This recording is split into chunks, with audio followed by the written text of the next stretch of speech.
Alright, well, hey everyone. Just stopped at Walmart and grabbed me a little doodad here to mount this camera. There's really three places that I tend to come up with all my good ideas. And when I say all, I mean like the one or two that I've had in the past.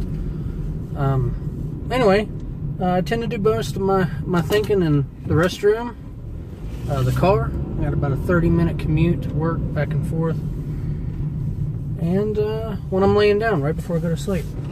So I thought it'd be a great idea to do some filming while I drive, simply because I tend to think better that way. And after uploading the first video today, I did some thinking, trying to figure out, what should episode 2 be about. And I thought about a lot of things. I thought about doing Stint on Liberty and Freedom, kind of discussing the pros and cons and my thought patterns behind how liberty and freedom affects me, or what I would like to see it be, or what it shouldn't be. I also thought about doing guns. I thought about doing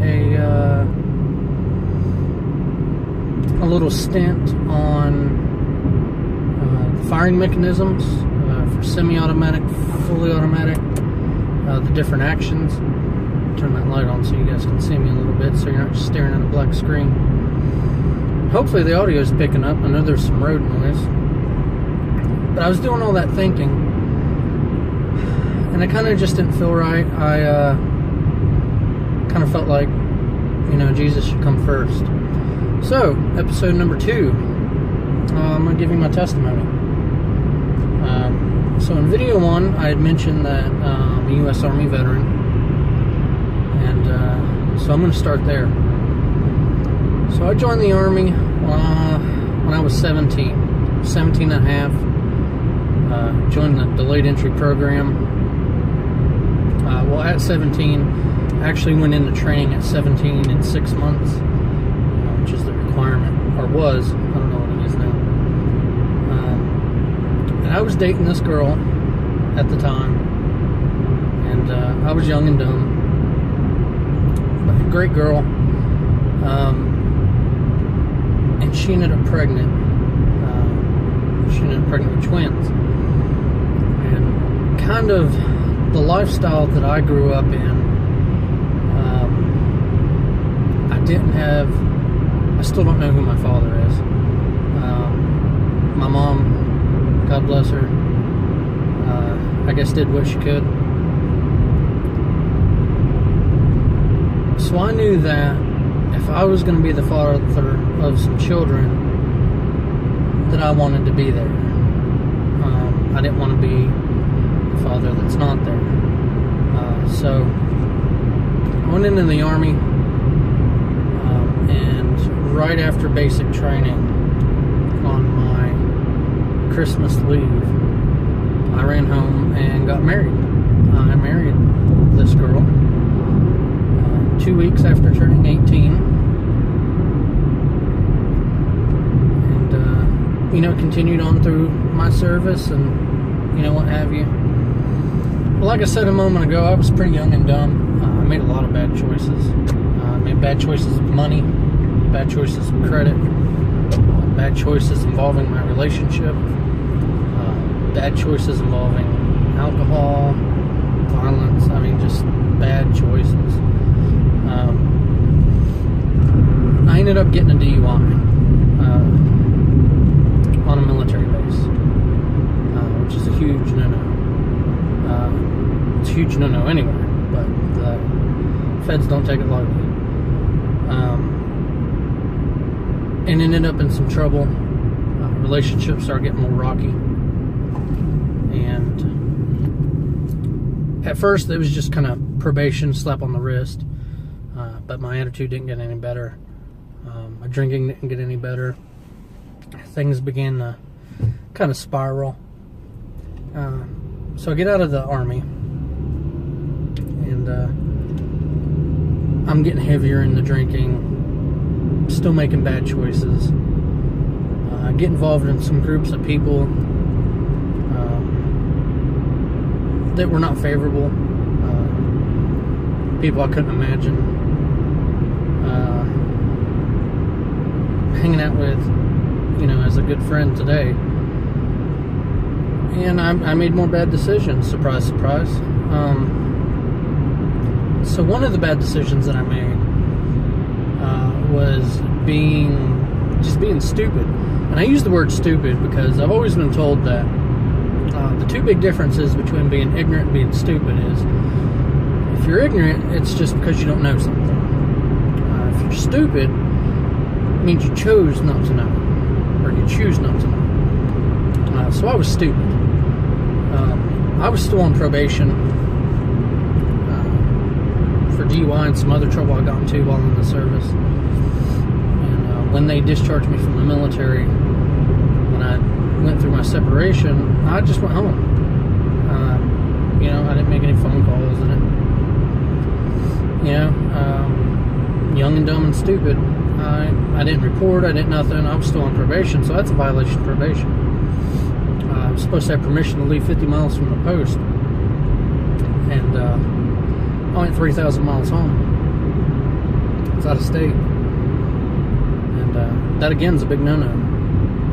So me and my relationship with my wife continued getting worse. Just continued to make bad choices, bad friends. I burned a lot of bridges. I burned a lot of bridges without going into too much detail. And me and my wife separated. I went off to go live with some other people, and she stayed with the kids. The group of people that I was with ended up in some trouble. We ended up in this really big fight. There was all kinds of people involved. Some knives got pulled, some guns got pulled. A guy did get stabbed. Luckily, nobody got shot. There were some pretty rough injuries. Anyway, so somebody gets a call out to the cops. And the cops kind of shut down the area. They're monitoring traffic in and out. We get picked up, leaving, and I didn't get charged with anything. I wasn't directly involved. But when they ran my ID, there was a warrant for my arrest by the U.S. Marshals, where I failed to report for probation. So I got arrested. I went to jail. And when I get to court, the guy in front of me was on his third felony DUI. And the judge sent him to rehab. Well, my charges were alcohol related. So I looked at my lawyer and I was like, well, I want to do that. I want to go to rehab. I don't want to go to prison. And he didn't even mention it to the judge. They made me serve the remainder of my probation time in a federal prison. So to kind of semi-elaborate on that, I know some people watching this are probably thinking, well, man, I thought this was going to be another gun channel. I wanted it to be another gun channel. And you went to federal prison? Yes, I did. When I got to the federal prison, the warden wanted to meet me. The first thing he said to me is, in all the years that I've ran this prison, I've never had an inmate in here on a misdemeanor charge. So it was a misdemeanor. I'm not a felon. I was in prison for less than a year, 6 months total. It's like 5 months and some days. Anyway, so kind of get that out of the way. You don't need to call the cops next episode when I have a gun in my hand. I'm not a felon. Anyway, so I go to prison, and there was a lot of spite, there was a lot of hatred in my heart. Me and the wife have separated. It was just a really bad situation. There was a lot of anger, a lot of anger. I mean, I was really hurting inside, and I wanted to blame everybody. I wanted to blame my mom, for the way I grew up. I wanted to blame my dad. He was never around.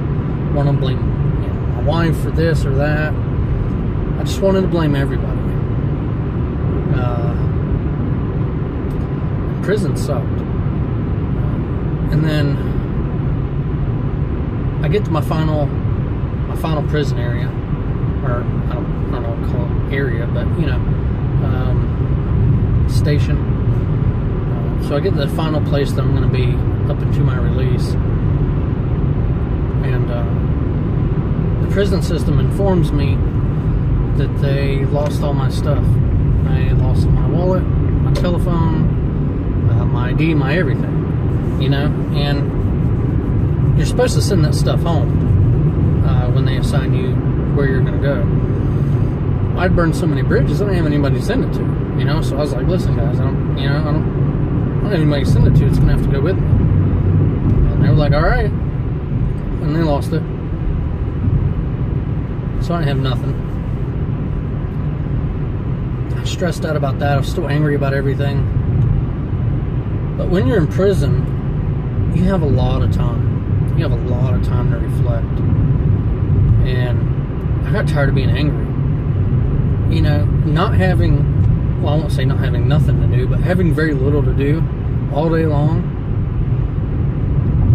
And then try to sleep. And then try to sleep angry and anxious and nervous and scared. I wasn't getting any sleep. And it was just wearing on me. So I was like, all right, I got to figure something out. And during my stay, I looked into all kinds of stuff. I looked into Hinduism. I looked into Scientology. I did, everything. I looked into everything. And so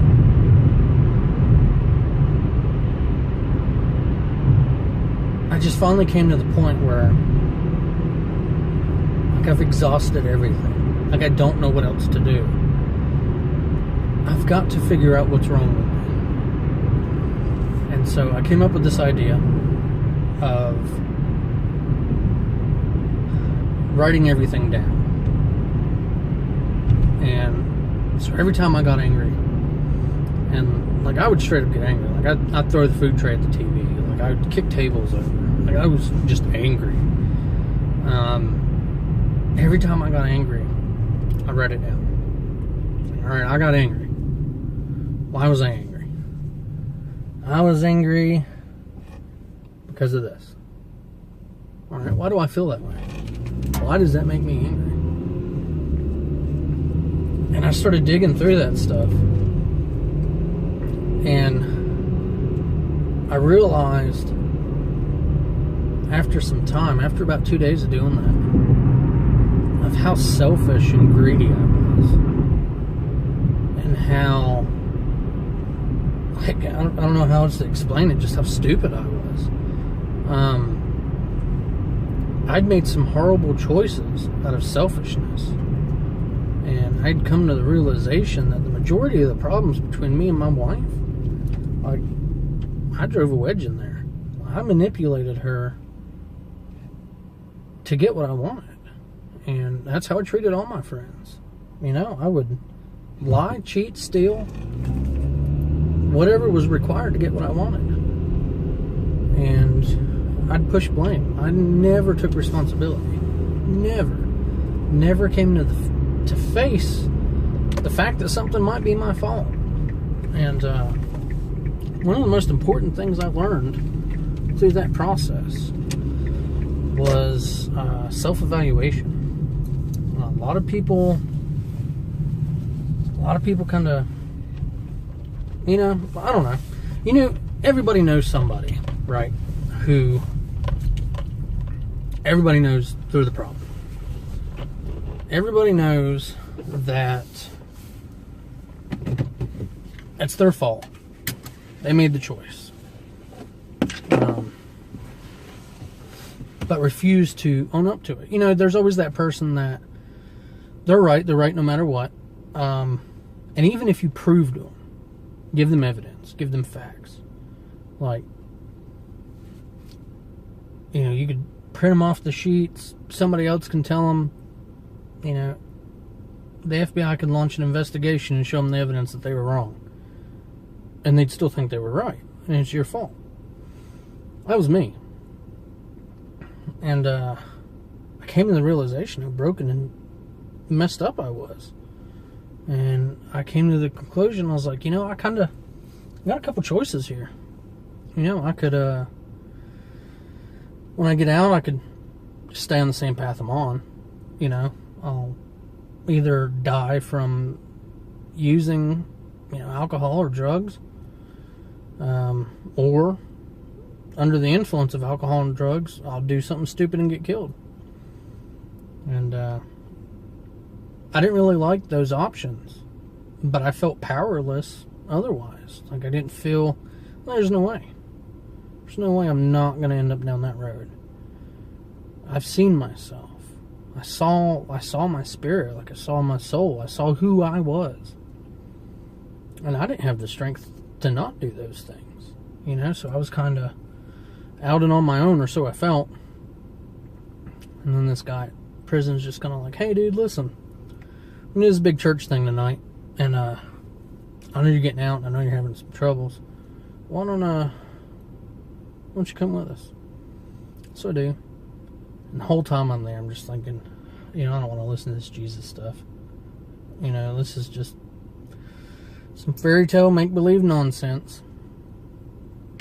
Well, the sermon was on Romans chapter 6. And they just read a couple verses, talked about it for a long time. And it really touched me. And, you know, they do the invitation. So I walk up during the invitation. I'm like, you know what? I've exhausted everything. I'm going to try this. I go up there and I go through the process. You know, I just repeat after the person. You know, yes, Jesus, forgive me my sins. You know, I surrender my life to you. Yada, yada. And I go back. And I'm in my kind of cell. It's more like an open cubicle. I was like, you know, I'm not going to listen to a person. I'm going to go straight to the horse's mouth. And subconsciously, I decided that the Bible was true. I didn't even realize later that I'd made my mind up about that. And I was like, you know, this is the Word of God. And I'm just going to go straight to the horse's mouth. I'm not going to listen to a man. I still was skeptical. And so I read all of Romans from like chapter 1 to chapter 10 in one sitting that evening. And I just kind of chewed on it, you know. Laid around, thought about it. Went back and picked out some verses, read them again, tried to understand them a little better. I didn't know nothing about Jesus. I grew up, I didn't go to church. Well, for a short period of time, but I wasn't there for church. I was there to be stupid, run around with other kids in high school. So I just kind of chewed on it. I don't know, it's probably midnight, 1 o'clock in the morning. I just laid there and I was like, you know, I'm just going to go to the bathroom. I get up and I go to the restroom. And, you know, in prison you got these big open bathrooms.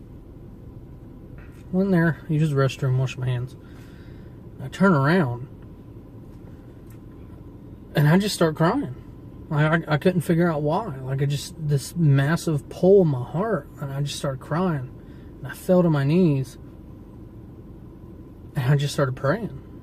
You know, and I was like, you know, you told me, Lord, that, you know, in your word that you died for me, that you took my sin, that you bore these burdens that are weighing me down, that you died for that. And I don't have to deal with this because you already took care of it. And I was like, you know, Jesus, I have screwed my life up. I have screwed it up so bad. And the whole time that I've been screwing this up, I've been the driver. You know, I've been in control. And so I was like, you know what? You know, a blind monkey could do a better job. And I was like, by all means, Lord, take my life. You know, like, it's yours. Like, I've done nothing but run it in the ground. Please, please take my life. Like, take it for your own. And that's when I got saved. Let's kind of fast forward a little bit. So I get out of prison. Remember, I told you guys I lost. They lost my wallet. They lost everything. So the prison's responsibility is to get you back to the city of your last residence, whatever's on file. And it was like 3 states away from me. And so they give you like $20, 15. I think it was like 15, like 17, something like that. I don't know. For food, for the bus ride, and they get you a bus ticket. So we go. We get to the bus station. And I'm 5 minutes late. The bus is already gone. And so I'm just kind of freaking out a little bit. I don't have an ID. I don't have nothing. I'm in some random city I've never heard of before. Stuck waiting on the bus. So I go to the bus station. And I tell them, you know, hey, kind of tell them, you know, I missed the bus. I really need to be on that bus. And they're like, oh, don't worry about it. Just give me your ticket. I'll give you another ticket for tomorrow. And you just catch tomorrow's bus. All right, cool. And but I didn't have anywhere to stay, and I had to wait 24 hours. So I asked them, you know, just the first thing that came to mind is, well, where's the closest church? And, you know, they tell me, so go down to church. Luckily, there's a couple people in there. So kind of tell them what's going on. You know, tell me, like, I just gave my life to Jesus. You know, I'm in a mess. I need some help. And they direct me to the Salvation Army.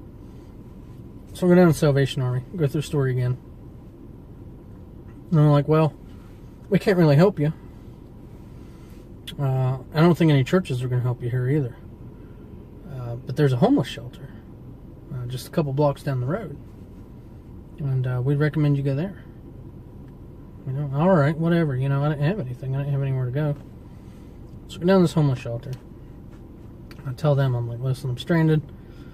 I got a bus I got to catch in the morning. I got no ID, no nothing. I got nowhere to stay for the night. And they're like, yeah, no worries. Come on. So I stay. And I tell the guys, you know, I don't have a watch. I don't have a cell phone. I have nothing to set an alarm. Like, I have to be at the bus station at 6 in the morning.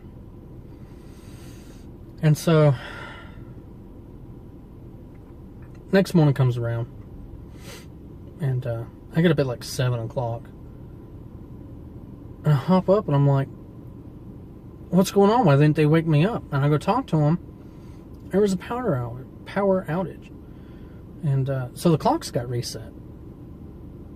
Nobody, you know, and there was a shift change, so they didn't know to wake me up. So I got screwed. Went back to the bus station. You know, it's day number 2. Missed the bus. I'm like, all right, we'll write you another ticket. So I get another ticket. Go back to the homeless shelter because I'm, you know, again, nowhere to go. Don't have anything, no money.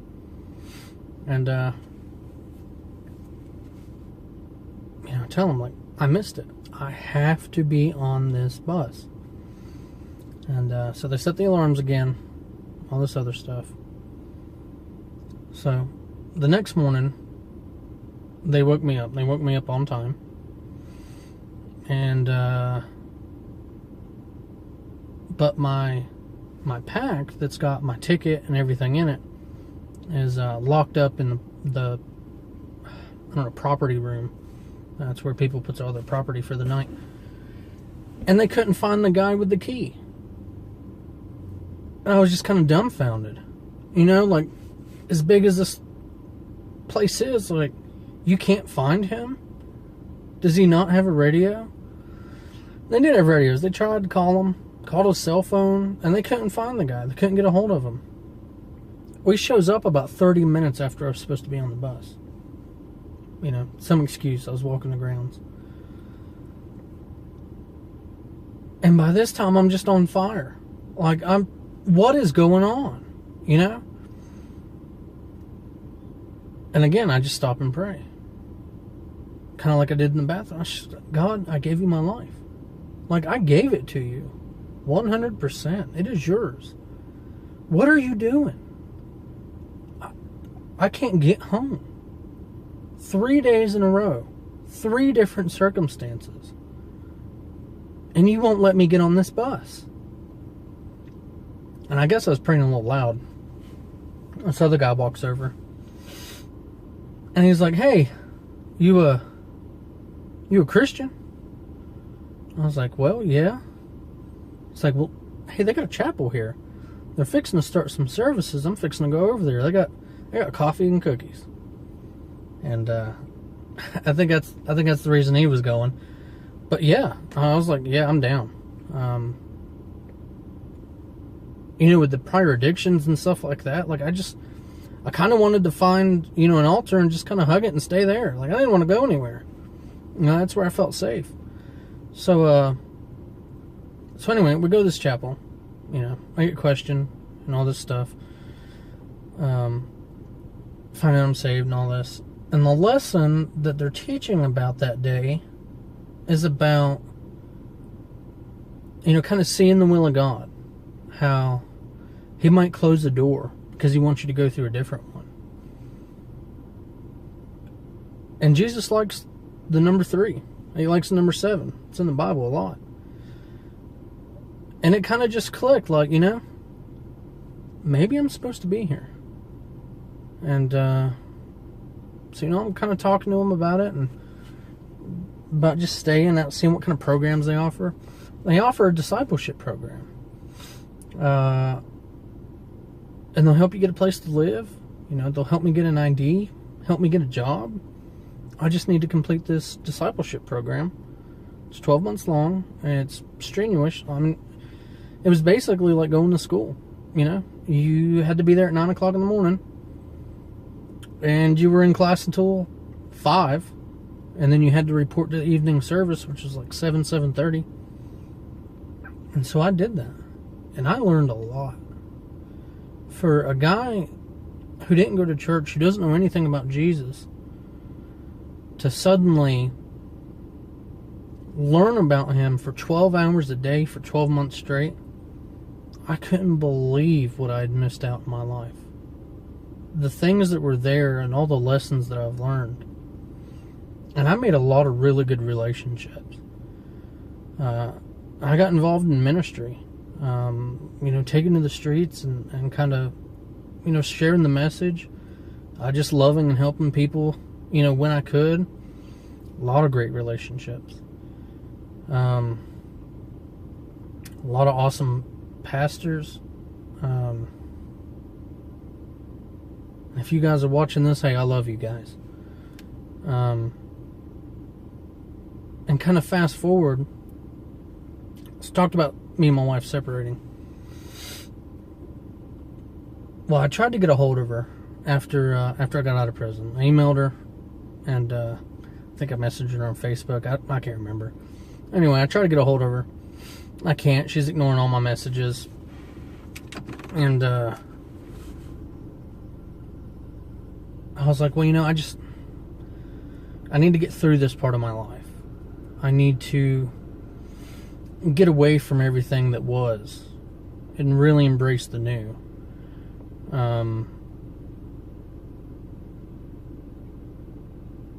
And so I saved up the money to get a divorce. Because I just wanted to be done with it. I wanted to be over it. Couldn't talk to her. So I did. I saved up all the money to hire a lawyer and get a divorce. And it just weighed on my heart. Like, it just felt like it was the wrong thing to do. And so I went back into prayer about it. And I was like, you know, God, she won't answer the phone. You know, she won't respond to my emails. Like, I don't know what to do. You know, I just kind of want to be done with this. And, but I trust you, God. I trust you. You've gotten me this far and through some amazing times. So I tithed all the money. All the money I'd saved up to hire a lawyer. I tithed all of it to the church. And I was like, God, this is my demonstration of faith to you. My life is in your hands. I don't understand your ways, but I know your ways are true. Do what you want with this situation. And 2 days later, she called me. And, you know, I was super nervous. You know, and I was not the man I was. And so the first thing I did was just tell her that I was sorry. And I even went a little beyond that and like kind of listed the things that I screwed up, you know. And at first she was just kind of like, yeah, sorry. But after just kind of barreling it out, you know, and like, I'm sorry, you know, I'm this and this. Hey, I screwed that up too. And man, I'm sorry I did this. And I think she really, you know, she noticed it. She noticed the difference. I think she felt that I was sincere. And so then she started questioning me, you know, why? You know, this isn't you. This is, who am I talking to? And so the door opened, and I shared the gospel with her, told her about the change, and she accepted Jesus. And praise God for that. And over some time and some more money, she traveled 3 states to come live with me, her and the kids. And that woman is still my wife. We've been married going on 12 years now. We have 4 kids.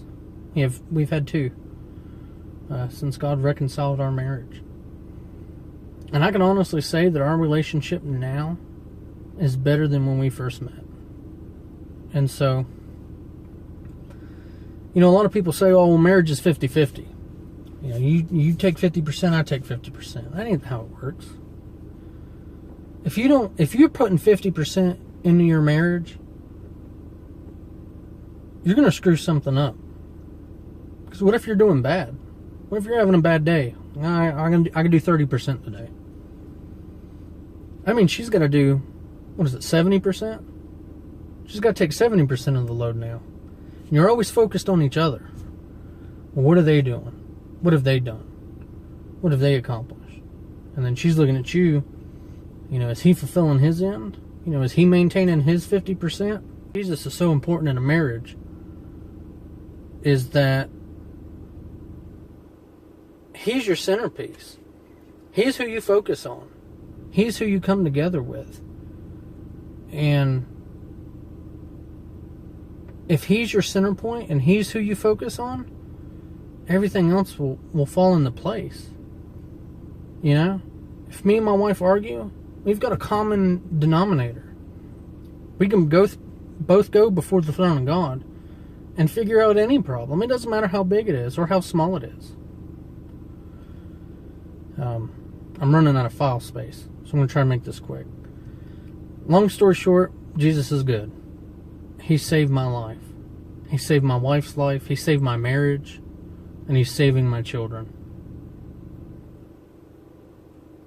And that's where I'll stop. Thank you.